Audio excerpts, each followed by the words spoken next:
Dan ketika membuka dompet, ini seperti jantungnya mau copot Mas Gunawan. Ternyata uang yang kemarin ya dibelanjakan istrinya yang 100.000 itu ada di dalam dompet. Ternyata ketika Mas Gunawan membuka dompet, itu uang yang 100.000 ada lagi di dompet. Bingung, akhirnya dijelaskan. Ini Mas bawa ini secara kasat mata kelihatannya uang, tapi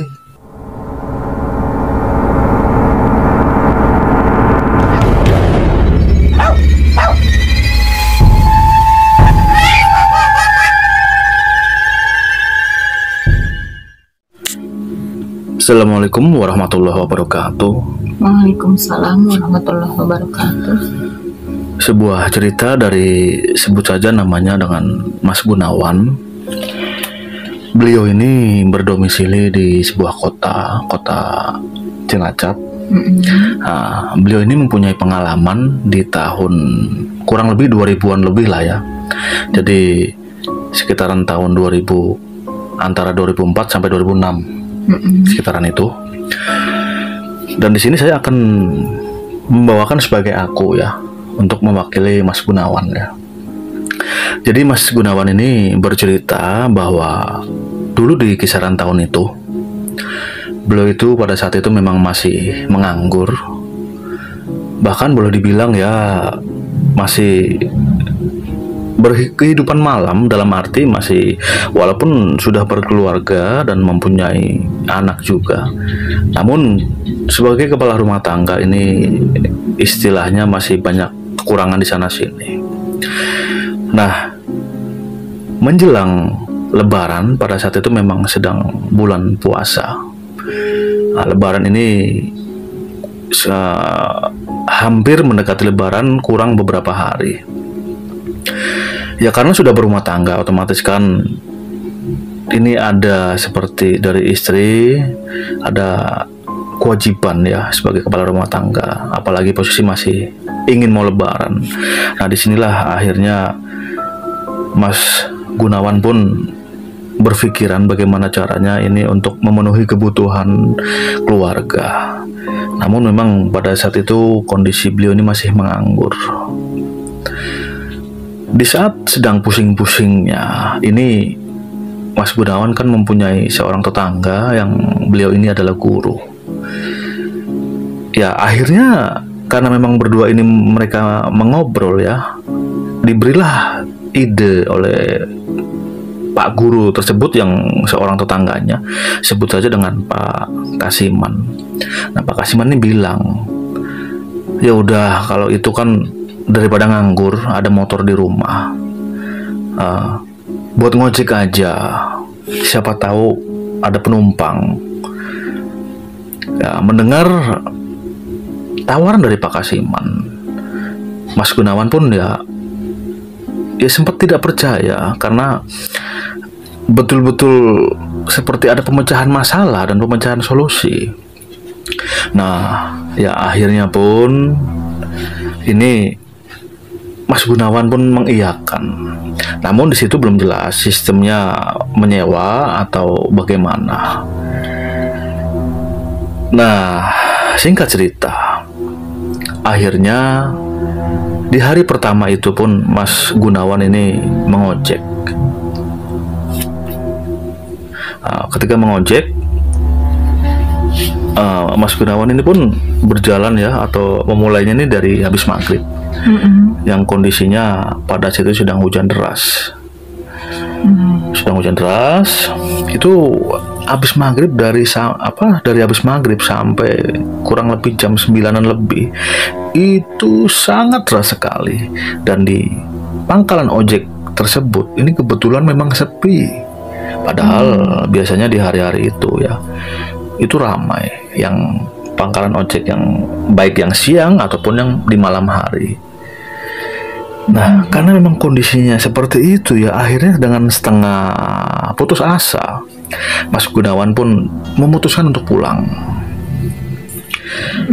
Namun Sebelum pulang, ini tiba-tiba datanglah seorang perempuan.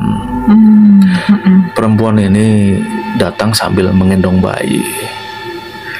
Namun memang karena di tengah agak remang, ini Mas Gunawan tidak begitu jelas melihat penampakan wajahnya ya.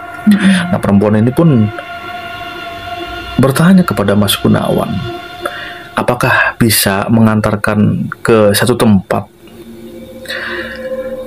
Ya, di sini Mas Gunawan tidak langsung menyanggupi karena apa? Pada saat itu hujan memang masih tetap turun, masih hujan. walaupun tidak deras.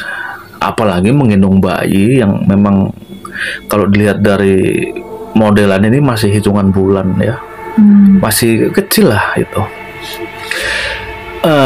Disitulah akhirnya di tengah kebimbangan itu Mas Gunawan pun mengiyakan karena apa ya, dilihatnya memang kalaupun memang di seberang itu sebetulnya ada pangkalan becak, namun jaraknya ini kan jauh ya, sebut saja dengan wilayah Kanri ini ke arah Karangjengkol yang jangkauannya itu sangat jauh sekali. Kalau menggunakan becak ini memakan waktu yang sangat lama, itu pun bisa membuat abang tukang becaknya juga kelelahan ya. Makanya di sini di tengah kebimbangan tersebut Mas Gunawan pun akhirnya mengiyakan. Nah, mengiyakan. Namun di sini ada inisiatif dari Mas Gunawan ini meminjam mantel jas hujan yang ada di seberang jalan dan dimiliki oleh bapak tukang becak. Dan alhamdulillahnya ini didapatkanlah mantel itu walaupun pinjaman. Nah, mantel besar ini pun akhirnya dipakaikan ke penumpang perempuan tersebut. Kemudian akhirnya mereka pun, Mas Gunawan ini membawa penumpangnya mulai berjalan. Dengan jarak yang sejauh itu, di tengah perjalanan sosok perempuan ini sama sekali tidak mengeluarkan kata-kata. Bahkan yang Mas Gunawan ingat pun, ini beliau ini seperti tidak merasakan beban yang berarti. Ya, namun karena memang kondisi pada saat itu dingin sekali dan dengan hujan yang agak sedikit mulai turun juga, ini Mas Gunawan mulai memfokuskan ya pandangan ke depan. Namun di tengah perjalanan itu, ini seperti ada sebuah bungkusan ya yang dibawa oleh perempuan ini yang seperti mau jatuh, namun tidak jadi. Nah, melihat itu akhirnya pun Mas Gunawan pun punya inisiatif dan bilang ke perempuan ini. Ini juga meminggirkan dulu ya motornya dengan posisi berhenti. Nah, dia bilang, Mas Gunawan, ini Mbak, bungkusannya saya taruh depan aja, takutnya malah jatuh. Nah, perempuan itu pun memberikan bungkusan itu ya, dan dirasakan oleh Mas Gunawan, bungkusan itu seperti lembek ya, seperti air atau sejenisnya.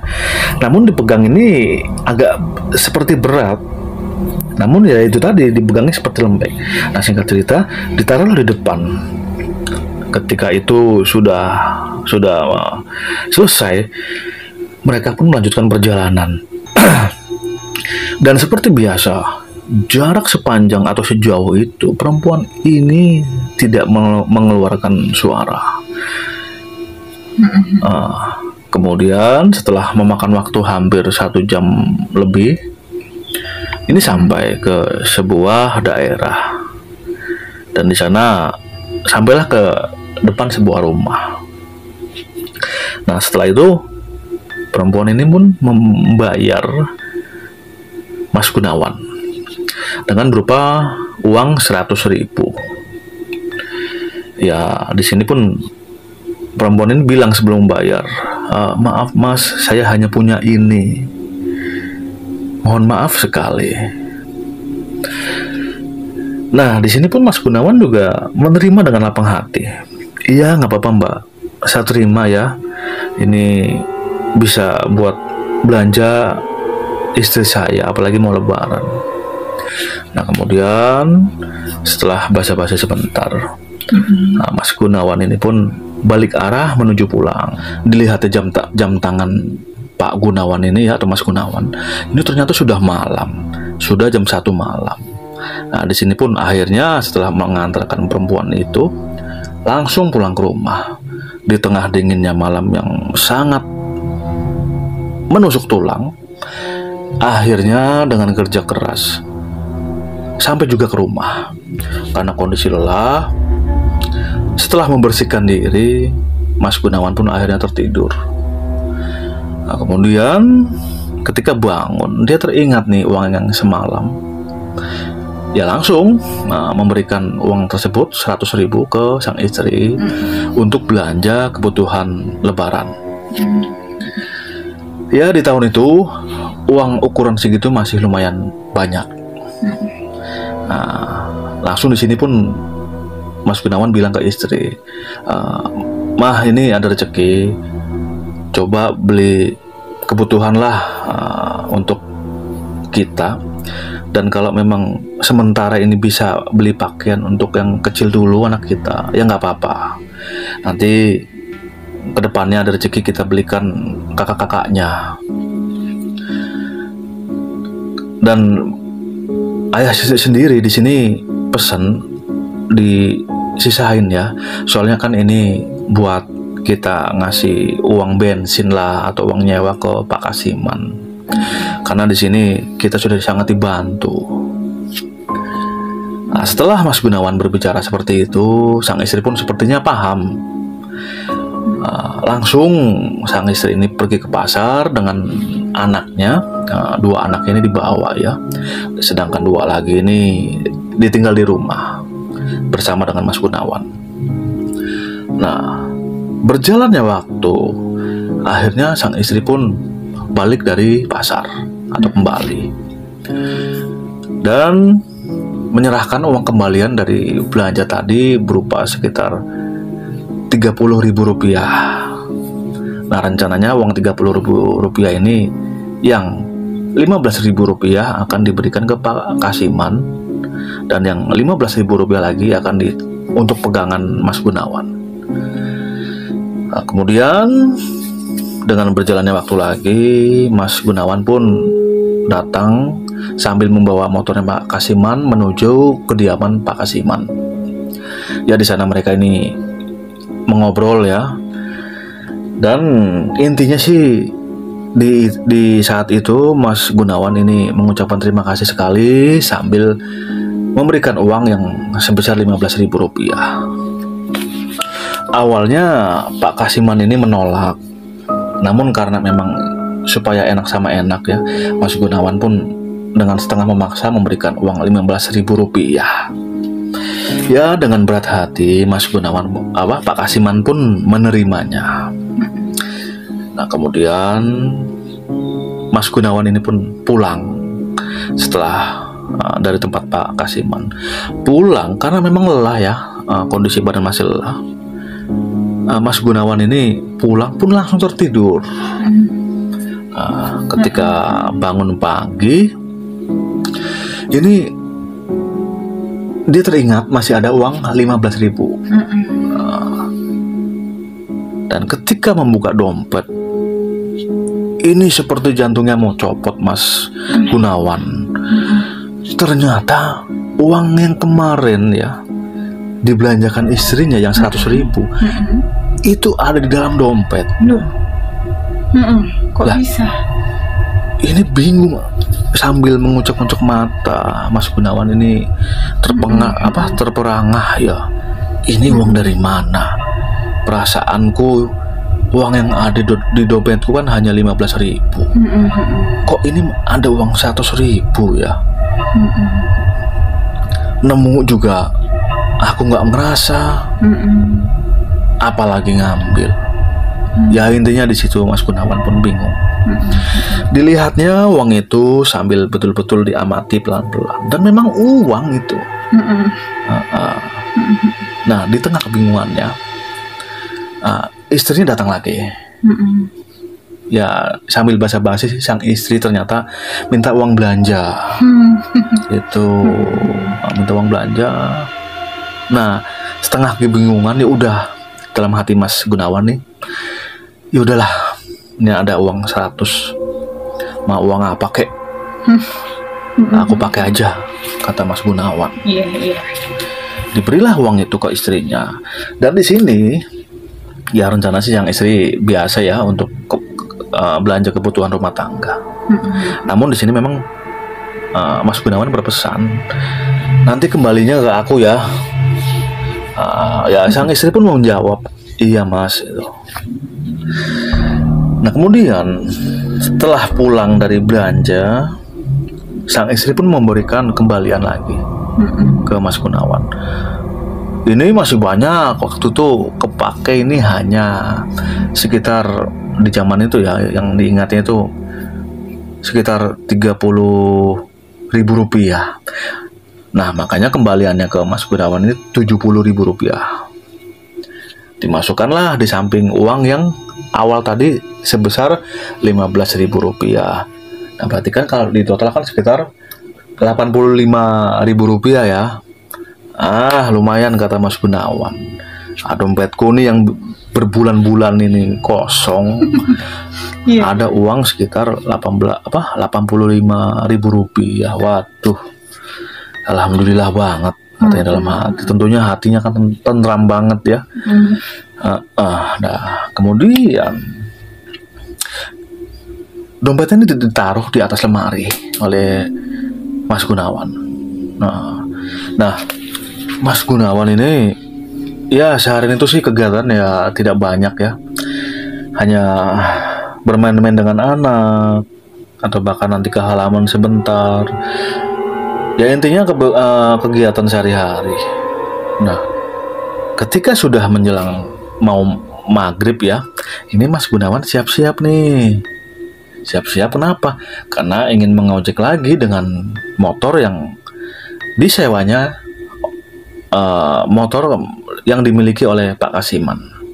Karena kan semalam sudah ada kesepakatan nih gitu kan. Nah akhirnya pun Pak atau Mas Gunawan siap-siap membersihkan diri. Apalagi pada saat itu kan memang sedang waktu berbuka ya. Nah setelah berbuka itu ya menunggulah sampai sekitar jam 8:30 malam. Itu pun akhirnya menemui kembali ke Pak Kasim. Nah, ya di sana tidak panjang lebar lah. Langsung motor yang ingin digunakan untuk mengojek ini dibawa lagi ke pangkalan. Nah, pada saat itu sekitar jam 9 lebih ya. Kondisi pangkalan tidak sepi, namun juga tidak ramai. Hanya ada beberapa orang. Dan di seberang tetap itu abang-abang tukang becak masih berderet ya. Ya di sini Mas Gunawan punya inisiatif untuk membeli rokok ya, namanya dia sebagai orang baru ya, hitung-hitung untuk istilahnya salam silaturahim ya ke tukang ojek yang lebih lama. Rencananya ini Mas Gunawan akan membeli rokok dan kopi lah ya, dengan beserta cemilan-cemilannya. Itu yang sudah ada di benak Mas Gunawan. Ya akhirnya berjalan ke warung nyebrang. Nah, disinilah juga puncak kekagetan itu masih terjadi lagi. Ternyata ketika Mas Gunawan membuka dompet, itu uang yang 100.000 ada lagi di dompet. Wah, di tengah kebingungan ya. Namun kondisinya kan ini di tempat ramai. Ini Mas Gunawan sebisa mungkin menenangkan diri. Menenangkan diri. Ya akhirnya belanja dengan uang yang 100.000-an tadi. Nah, kan? Akhirnya belanja. Ada beberapa buah bungkus rokok, kopi segala macam yang itu kira-kira menghabiskan sekitar 25.000. Nah akhirnya pun ya uang kembalian lagi didapatkan lagi ya, 75 ditambah 85 tadi ya, itu di total lagi ya sekitar 160-an lah. 160-an. Ini makin tebel kan. Wah, udah habis belanja, uang tebel, ngopi juga enak, ngobrol-ngobrol dengan percaya diri kan Mas Gunawan ini. Wah, di situ suasana sangat hangat lah dengan para tukang ojek yang lebih senior ya. Ngobrol ngalung ngidul. Nah, karena memang kondisi pada saat itu juga akhirnya tengah malam dan posisi itu kalau tidak salah Mas Gunawan hanya membawa penumpang itu tidak banyak, sekitar 1-2 orang ya. Nah, 1-2 orang itu pun kalau dapatnya berapa ini tidak menjelaskan. Nah singkat cerita, Mas Gunawan pun pulang lagi malam hari itu sekitar ya jam-jam 11-12an malam lah. Itu sudah sepi, pulang. Nah, motor ini tidak langsung dipulangkan ke Pakasiman, namun dibawa pulang ke rumah. Nah, kemudian ya ditambah uang setoran ya, istilahnya itu tidak menjelaskan lagi. Tapi di sini yang diingat Mas Gunawan, di dompetnya sudah ada modal sekitar 160.000 kan. Iya, ditambah dengan hasil mengojek lumayan lah, makanya ini semakin semangat kan. Nah, dilihatnya ketika mau memberikan uang belanja ke istri karena sudah malam, namun dilihatnya sang istri sudah tidur, kan tidak tega kan. Ya, Pak, karena apalagi beberapa jam ke depan ini mau sahur kan hitungannya. Ya akhirnya setelah sekitar jam 3-an malam nih dibangunkan sahur oleh sang istri. Ya ini makan sahur dulu. Nah setelah itu Mas Gunawan ingin memberikan uang belanja. Dan ketika membuka dompet lagi, uang itu masih ada. Uang yang 100 itu balik lagi. Aduh, di sini bayangkan udah beberapa kali belanja, uang itu kok ada di dompet lagi. Nah, di sini malah yang awalnya Mas Gunawan ini Senang. bahagia dan senang ya, tapi ini timbul pertanyaan dan takutnya ini uang apa, dari mana, kok aneh. Setiap habis dibelanjakan ada lagi, nanti belanja pakai uang itu ada lagi, aneh. Ya sambil menunggu azan subuh ini Mas Gunawan pun berpikiran bagaimana ini ya. Bahkan dengan sang istri pun Mas Gunawan bercerita ini ya, akhirnya jujur lah bagaimana proses mendapatkan uang ini. Jujur segala macam cerita. Nah sang istri juga ada ketakutan. Coba Mas, kalau seperti ini nanti anak kita yang jadi korban bagaimana? Takutnya di kemudian hari anak kita jadi tumbal, kita kan ngeri. Itu kata sang istri kepada Mas Gunawan. Ya akhirnya Mas Gunawan pun berpikiran seperti itu juga dan mengambil sikap, yaudah saya harus menemui teman ini yang sedikit banyak paham ya. Nah akhirnya pun betul ya, ini sekitar ya tidak begitu pagi lah, itu menemui teman ya, sebutlah dengan Mas Joko ya. Ini kalau secara umur mungkin sepantaran dengan Mas Gunawan ya. Ditemuilah Joko, Mas Gunawan ngobrol panjang lebar segala macem, bagaimana proses dapat uang itu. Dan akhirnya malah Mas Joko pun memberikan pencerahan ya udah begini, ini ada guruku yang kebetulan memahami kejadian-kejadian yang gaib dan beliau ini memang paham ilmu hikmah. Ya udah nanti malam saya antar sampean ke tempat guru saya. Kita nanya-nanya gitu kan, biar jelas. Ya setelah Mas Joko pun memberikan pernyataan seperti itu, akhirnya tenang Mas Gunawan dan pamitan sambil bilang bahwa jangan lupa nanti malam kita akan ke rumah gurunya Mas Joko. Nah setelah pulang dengan berjalannya waktu lagi, itu setelah sholat raweh lah ya, Mas Joko dan Mas Gunawan ini pun berboncengan. Ini pergi ke gurunya Mas Joko. Ya, di sana setelah menemui gurunya, diceritakanlah panjang lebar itu bagaimana kejadiannya. Nah, sang guru pun ya melihatnya dengan kemampuan spiritualnya ya. Dan setelah dilihat, ini memang ada keanehan. Karena ditakutkan seperti ini.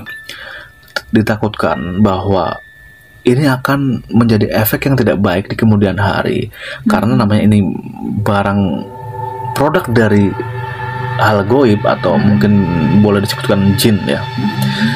Itu ya akan sangat-sangat rentan karena mereka kan tidak gratis memberikannya.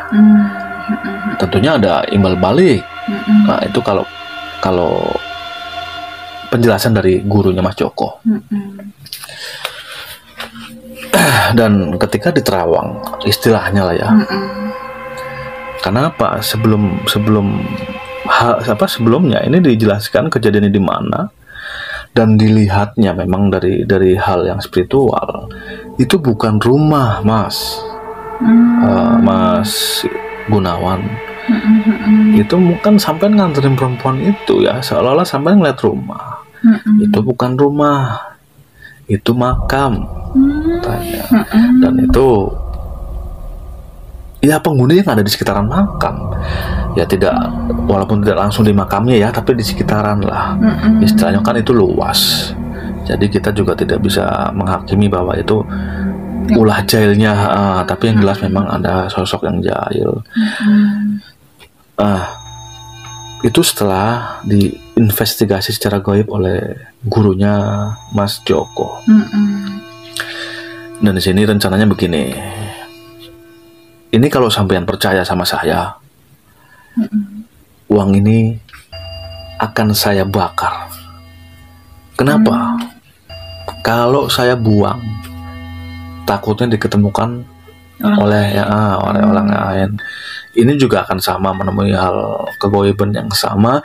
Kalau orang itu tidak mempunyai kesadaran, dalam arti terbawa, itu bahaya. Kalau saya kubur juga sama, takutnya di kemudian hari ya tetap sama. Yaudah, sampean saksikan aja nanti kita bertiga ini saya bakar. Nah, Mas Gunawan pun mengiyakan. Iya Pak, nggak apa-apa, dibakar aja lah. Pokoknya saya tidak mau lagi berhubungan dengan hal-hal yang aneh seperti ini, karena saya masih sayang dengan keluarga. Seperti itu Mas Gunawan bilang. Nah, sebelum dibakar, ini ada seperti ritual ya, namun tidak ritual aneh. Uang ini seperti dipegang oleh gurunya Pak Joko, atau Mas Joko dipegang. Setelah dibacakan doa, ini seperti ada bekas kaleng biskuit yang sudah tidak dipakai. Uang 100 ribuan itu pun akhirnya dibakar, dimasukkan ke tempat biskuit itu. Bakar. Dan itu memang mengeluarkan aroma yang tidak enak. Jadi aromanya seperti aroma ya sulit untuk digambarkan kalau kata Mas Gunawan. Dan yang membuat kaget lagi, ini gurunya Mas Joko bilang, coba Mas Gunawan sini, lihat sampean apa dari dekat, coba lihat. Akhirnya apa, bekas bakaran uang tadi ya. Ternyata kalau uang bekas kebakar atau apa kan dari kertas ya. Ternyata itu seperti bakaran kain, seperti kain perban ya, atau kain kafan, entahlah sejenis itu. Jadi kain ini abu bekas pembakaran uang itu ya, itu seperti kain yang terbakar. Bentuknya seperti agak jarang-jarang seperti itu. Nah, ini pun bingung Mas Gunawan ya. Bingung, akhirnya dijelaskan. Ini Mas, bahwa ini secara kasat mata kelihatannya uang. Tapi kalau orang yang mempunyai daya linui, ini ya terlihatnya kain kafan. Itu dari tadi saya melihat itu udah kain kafan bukan uang. Tapi kan sampean takut nggak percaya, ya udah kita buktikan bareng-bareng, dan setelah dibakar kan ternyata betul ya kain kafan. Itu ceritanya seperti itu. Biar sampean percayalah gitu. Ya di situ pun menemui hal ganjil seperti ini, Mas Gunawan bingung ya, karena setelah dirunut-runut dan diingat-ingat, ternyata itu Mas Gunawan pernah berbicara sambil agak suara keras ya, karena tengah pusing sekali ya. Waktu itu pernah bilang, ini nemu uang apa aja juga bakal aku pakai nih gitu. Seperti itu. Nah mungkin ada danyang atau jin yang lewat, mungkin ya, itu mendengar, makanya sampean mengalami kejadian seperti ini. Itu sih Mas, kejadian ya memang ya tidak masuk akal. Tapi ya itulah namanya, hal-hal yang seperti itu memang selalu di luar logika. Ya di situ pun akhirnya banyak tanya lah ya Mas Gunawan kan, dan hatinya lebih plong, karena kalau tidak atau terbawa nafsu, ini akan terus sampai kapanpun itu tidak ada cukupnya. Dan ini tetap di kemudian hari sosok tersebut bakal minta tumbal, kalau kata gurunya Mas Joko. Seperti itu. Ya udah, setelah kejadian itu ya, setelah dari rumah guru spiritualnya Mas Joko, Mas Gunawan pun pulang ke rumah dan pulang. Namun ya tetap di rumah, barang-barang yang dibelanjakan itu tetap tidak berubah. Jadi tetap barang ya. Dan setelah nggak hilang ya. Akhirnya pun setelah pulang menceritakan lagi ya ke istrinya, dan istrinya pun tidak marah, malah lebih tenang. Iya, kita lebih baik seperti inilah, tidak aneh-aneh, kata sang istri. Dan sambil di beberapa waktu itu ya, bahkan sampai habis lebaran, ini tetap mengojek dengan motornya Pak Kasiman. Dan selama itu alhamdulillah hubungan baik Pak Kasiman juga baik, tidak ada masalah. Walaupun sebetulnya di sini Mas Gunawan ada kecemasan. Makanya dia ini kalau narik malam itu nggak terlalu malam, takut sosok itu datang lagi. Iya. Ya jam-jam tidak sampai jam 9 pulang.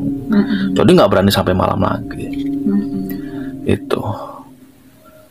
Itu kira-kira Mas Pra kejadian yang saya alami pada saat itu.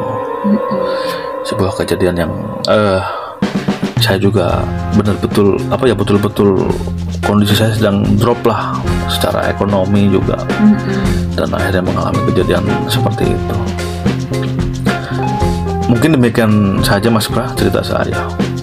Assalamualaikum warahmatullahi wabarakatuh. Waalaikumsalam warahmatullahi wabarakatuh. Terima kasihnya Mas Gunawan ceritanya, dan ini betul-betul kisah yang sangat berisi sekali. Bisa saya jadikan pelajaran juga, pendengar semua jadikan kita pelajaran bahwa ada banyak hikmah dan pelajaran hidup yang terkandung di dalam kisah ini. Saya ucapkan sekali lagi terima kasih.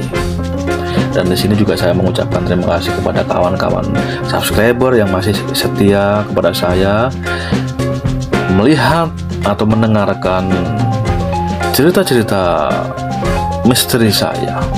Dan jika memang saya ada salah-salah ucap, salah-salah kata, salah-salah tingkah laku, mohon dibukakan pintu maaf yang seluas-luasnya.